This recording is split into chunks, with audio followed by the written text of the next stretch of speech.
Good morning to one and all present here. I am Dr. V. Thamilarasi from Department of Computer Science from Sri Shada College for Women. Now I am going to discuss about some of the concepts in information security and ethics. So what is advanced encryption standard? The advanced encryption standard is an algorithm that uses the same key to encrypt and decrypt protected data. Instead of a single round of encryption, data is put through several rounds of substitution, transposition, and mixing to make it harder to compromise. So, the advanced encryption standard is a same key which is used to encrypt and decrypt to protect the data. What is AES encryption? AES encryption uses a symmetric block cyber or encryption algorithm developed by the National Institute Standards and Technology in 1997 to make government data less susceptible to brute force attacks. So this is the reason why AES is developed. So encryption is one of the most basic cyber security strategies available to keep hackers out and save the sensitive information. So even the network is on his compromised. So in a little word we can say AES encryption used to protect the data from hackers. So it's one of the mathematical process. So it takes the plain text and calculates the cyber text using the complex mathematical algorithm. That's why it's a most safe and secured one. Okay. So how does AES encryption work? As a symmetric block cyber, AES uses the same key to encrypt and decrypt the data. So there is a lot of encryption algorithms available. They differ each one from the different standards. Okay, so how does the encryption works means it takes a few rounds or few more rounds to make the message even harder to decode. If it is a 128 bit key means it uses 10 total rounds. 192 bit key means uses 12 rounds. 256 bit key means used 14 rounds. So how many rounds can be increased? It depends on the message need how much production. Okay, how much secured.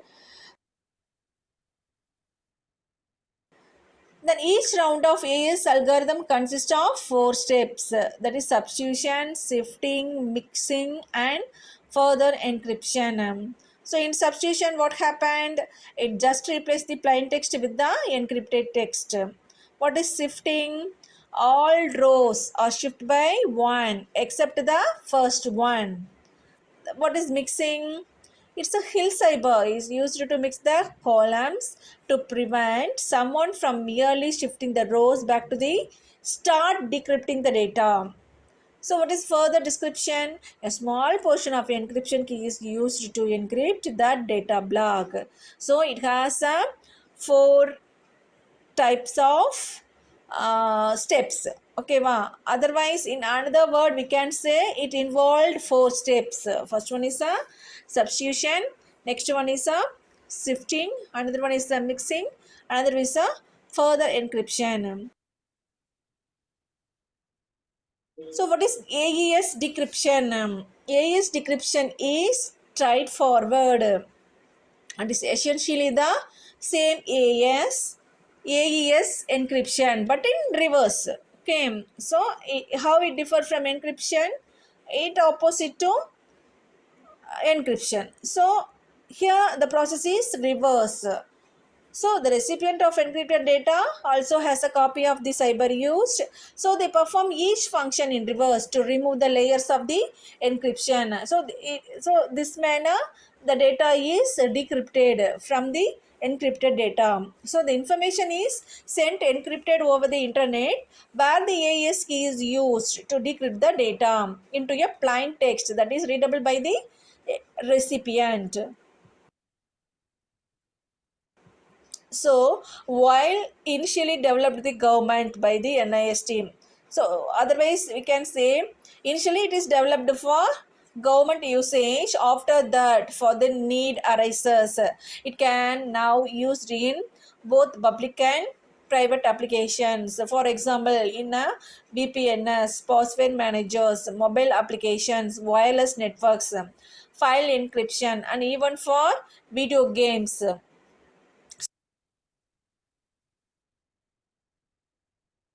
So now this mechanism, that is AES encryption decryption method, is used in both private and public applications. So other than that, where AES can be used, so to encrypt data on hard drives, so encrypt electronic communications, that as a part of programming libraries of Java, Python, and C++. In file compression programs, in internet browsers, to encrypt US government agency data. So these are these few mentioned fields which can be used. Otherwise, where this can be used. So what is the advantages of AES encryption? So in addition security, there are other key advantages for using AES algorithm. For example, we already discussed, when the rounds increased, the security of messages should be harder. So we already know we have a AES 128, AES 192, AES 256. So based on the user requirement, it can be used. So it also points ubiquity as a key advantage. So AES encryption is one of the most across the board commercial and open source solutions worldwide. So this is the reason why AES is more popular. The how secure is AES encryption? How it can be secured the message? That means it is a remarkably secure encryption protocol. So there are more secure methods of encryption available for famously used RSA. So RSA algorithm is frequently used by AES algorithm. So it requires a more computational power than AES. So AES key length grows, so does the computing power necessary to process. So therefore, using the minimum key length necessary is recommended by the experts. In most cases, AES 120 is recommended 1. So, belong that 3 rounds, AES 120 is most adaptable one. So, related key attacks. So, in this type of attack, a hacker studies how an AES cyber operates with different keys and tries to crack it that way. Researchers say that properly configured AES systems are not vulnerable to related key attacks. So, side channel attacks. In this attack, the attacker collects data on what a computing device does while performing in cryptographic functions. So, this information is then used to reverse engineer the cryptographic system. Known key attacks. In a known key attack, the attacker knows the keys used in the cyber.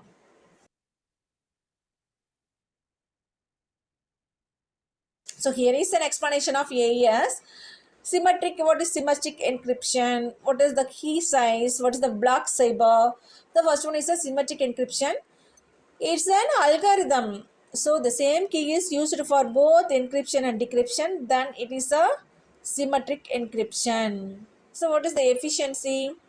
It is a faster than asymmetric methods. So simply we can identify the same key is used for both encryption and decryption, and it is faster than other asymmetric systems. So this is the symmetric encryption. Then key sizes. We already know it supports three types of key length, that is 128, 192 and 256 bits. What is the strength? So longer the key length provide increased security. If we use 256 bit means the message is more harder to break. So the security is increased. Then block cyber. So how much the block size? We already know if it is a 128 means it's a mostly adaptable by anywhere else. So it starts from 128 also. Then what is a block cyber mode? It can be used in different block cyber modes. For example, ECB, CBC, CGM. So there is a various encryption scenarios available. We can use anywhere else. So rounds, we have already knowledge about what is rounds. When the rounds of processing increase, the message production is also increased. We already know about that. We have 128 bit, 192 bits and 256 bits. Then substitution permutation network. So it used a substitution box, that is the as box, to substitute each byte of the block during encryption. What is permutation? So in permutation, rows are shifted, columns are mixed, and round keys are XORed in a permutation steps. So this is the substitution permutation network. So what is key expansion? Round keys. AES expands the original key into a set of round keys for each transformation round. So key expansion enhances the complexity of the encryption process. Then resistance to cryptanalysis. AES has withstood extensive cryptanalysis and is considered secured against the known attacks. So public scrutiny. Its selection involved an open competition, subjecting the algorithm to rigorous analysis by cryptographic experts. This is the resistance to cryptanalysis. Standardization. NIST approval. AES is a NIST approach standard for encryption and is widely used in various applications globally. We already in a first we start this only. So it is the AES developed for the government organization. After that it is going to be converted for to both public and private use. So it can be globally adapted by any person. So applications. So AI is extensively used in securing sensitive data, including financial transactions, communications, and government applications. So it is the most secure form of encryption decryption methods.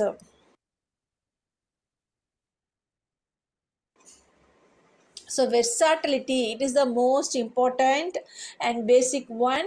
So AIs can be efficiently implemented in both hardware and software environments, suitable for wide range of computing devices from embedded system to high performance systems.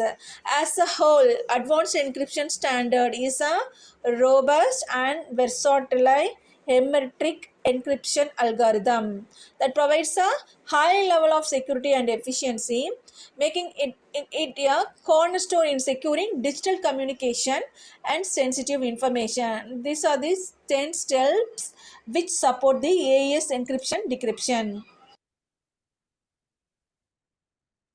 So user awareness in enforcing an acceptable use policy. An access policy or acceptable use policy is a set of rules applied by the owner, manager, user of a computer system that restrict the ways in which the system or network site may be used. So just observe the word user awareness in enforcing an acceptable use policy. So everyone have some ethics to follow while using a system or network. Okay. So these acceptable use policies are an integral part of the framework of information security policies. So it cannot be separated. Definitely there is some prevention or protective measure that should be followed by any organization, industries, or any person. So, statement of policy. So, all users of the organization are required to adhere to the acceptable use policy. So, general use and ownership. So, it belongs to some of the concepts. The first one is general use and ownership. So, our proprietary information stored on electronic and computing devices, whether owned or leased by us. So, the employee or a third party remains sole property of the organization. So, they must ensure through legal or technical means that proprietary information is protected in accordance with the data protection standard. So, first one is a general use and ownership. So, employee or user have a responsibility to promptly report the theft, loss, or if any unauthorized disclosure of our proprietary information. Then they access, otherwise the employee access, use, or share our proprietary information only to the extent it is authorized and necessary to fulfill the assigned job duties. So, reserve the right to audit system and network on a periodic basis to ensure compliance with this policy. So, users shall be responsible for all effort that can be done by them in a system or network. The next one is a security and proprietary information. All mobile and computing devices that can connect to the internal network must comply with the minimum access policy. So definitely they should follow some regulations. So system level and user level passwords must be comply with password policy. So, providing access to another individual either deliberately or through a failure to secure access is prohibited. So, all computing devices must be secured with the password protector screen saver with the automatic activation feature set. So, employee must lock the screen or log off when the device is unattended. So, employee or user will be held responsible for all the network traffic generated by them. Otherwise, the device dedicated or shared. So, they understand that network capacity is a limited and shared resources when or while they are in a system or network. So, they agree that physically tampering with network connections, equipment, sending disruptive signals. So they understand that our IT infrastructure is for official use only. They shall not use it for any personal purpose or to host data services for other people or groups. They will not host or broadcast information that might harm others or may be otherwise considered objectionable or as per law. So employee has a otherwise employee need a awareness about usability of proprietary network or system. So they will not attempt to deceive others about his or her identity in electronic communication or network traffic. They will also not use our IT resources to threaten them, intimidate, or harass others. Employee or user will not intrude on privacy of anyone by attempting to harvest, collect, store, or publish private or personally identifiable information such as passwords, account information, addresses, or other contact information without the knowledge and consent. Simply, here is the one of the main basic concept is employees do not violate the professional rules. That is, while they are in a office, they cannot use. Otherwise, they cannot access office belongings, network systems, or share those information to others. So they have to understand what are the IT resources, how it can be used, what is the limit of using it.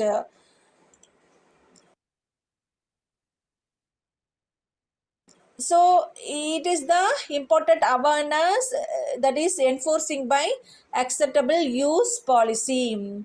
Then what is policy understanding? User awareness ensures that employees understand the organization acceptable use policy thoroughly. Just notify the word thoroughly. So awareness program helps communicate the guidelines and rules regarding the appropriate use of technology resources, including computers, networks, and internet access. So it is resource mitigation. Educated users are better equipped to recognize and mitigate potential risk associated with insecure and inappropriate usage. By understanding the consequences of non-compliance with the AUP, employees are most likely to adhere to the policy and take proactive measures to avoid security incidents.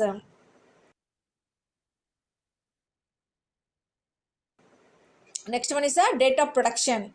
User awareness is crucial in promoting responsible data handling practices. Employees who are aware of the AUP are most likely to exercise caution when handling sensitive information, reduce the risk of data breaches or unintentional exposure of confidential data. So, prevention of malicious activities. Users who are well informed about the AUP are less likely to engage in malicious activities such as unauthorized access, data theft, or the installation of unauthorized software. This awareness contributes to a safer computing environment and helps prevent insider threats. Cybersecurity education. User awareness programs serve as a platform for ongoing cybersecurity education. So, user can easily get the information regarding what are the threats and social engineering techniques and best practices to make you the secured space. Then compliance and legal responsibilities. So they have to understand what are the legal and compliance aspect associated with the technology use. Then cultivating a security culture. So when the users are aware of the importance of the role in maintaining a secure environment, so they can easily get how it can be followed. So incident reporting. Well informed users are more likely to promote or promptly report suspicious activities or security incidents. So this yearly reporting can be crucial in mitigating the impact of security breaches. So totally user get, otherwise totally user need, user should aware of the IT infrastructure used while they access a proprietary system or networks. So they have to follow some user access policy. So as a whole, we have understanding of what is AES encryption, what is AES decryption, what are the standards should be need to follow while using AES, what are the steps involved in it, and what are the user accessible policy.